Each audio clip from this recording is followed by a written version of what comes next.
Salam hukum sebagai panglima.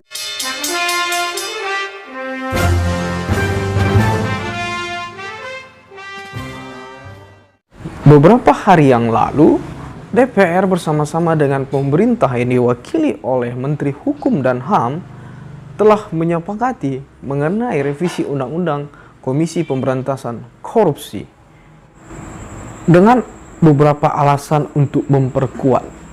Tapi ternyata kawanku, ada 8 pasal yang menjadi poin penting harus kita perhatikan dalam perbaikan Undang-Undang KPK.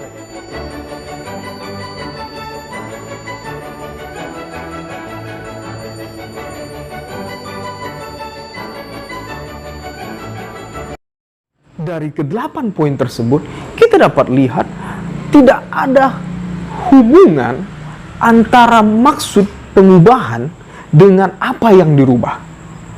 Apa hubungan korupsi sebagai salah satu kejahatan luar biasa yang diubah menjadi kejahatan biasa yang sama dengan kejahatan umum karena menggunakan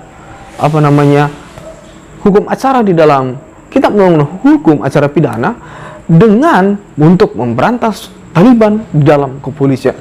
Apa hubungannya? Lalu apa hubungannya memperkuat lembaga dengan membatasi waktu penyidikan selama 2 tahun? Tahukah Anda di kepolisian tidak ada masa waktu tersebut?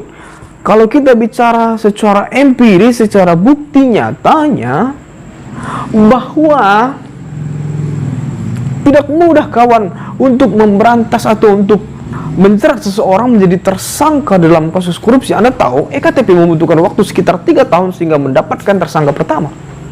Anda tahu BLB bahkan sampai sekarang tidak terungkap. Saya tidak tahu apa yang salah. Kemudian, kasus-kasus yang lain yang mungkin masih nyangkut tidak selesai perkaranya. Jadi tidak mudah untuk menentukan apa yang dinamakan sebagai proses penyidikan dalam satu tindak pidana korupsi. Jadi kalau kita katakan seperti ini, bahwa undang-undang ini berlaku dalam yang poin ke-8. Kemudian kita tahu bahwa BLBI belum berhasil secara tuntas untuk dibongkar. Kemudian bila masanya 2 tahun, kasus BLBI dihentikan, Anda rela? Masyarakat rela? Saya sih tidak. Karena adanya rasa ketidakpercayaan terhadap institusi penegakan hukum yang ada, maka dibentuk KPK, kan seperti itu. Untuk memberantas korupsi yang sudah menggerogoti tubuh pemerintahan. Kalau memang kemudian penyidikan diambil dari pihak kepolisian, pemimpin KPK juga diambil dari pihak kepolisian, sekalian aja KPK dibubarkan. Kemudian Dewan Pengawas. Oke, hei kawan, seharusnya memang saya sepakat bila dikatakan KPK saat ini sedang mundur. Karena apa? Karena lebih mengedepankan apa yang dinamakan OTT, sedangkan kerugian negara yang dikembalikan tidak ada prestasi, bahkan menurun. Saya sepakat untuk itu. Apakah yang kemudian karena melihat itu yang diubah adalah Dewan Pengawas? Atau apakah yang diubah kemudian tentang hukum acaranya? Nah, itu kan tidak ada hubungannya. Ini sempat ada berita beberapa poin revisi dapat presiden untuk menolak beberapa pasal. Kata beliau, wow, presiden betul-betul menolak. Buka mata kawan.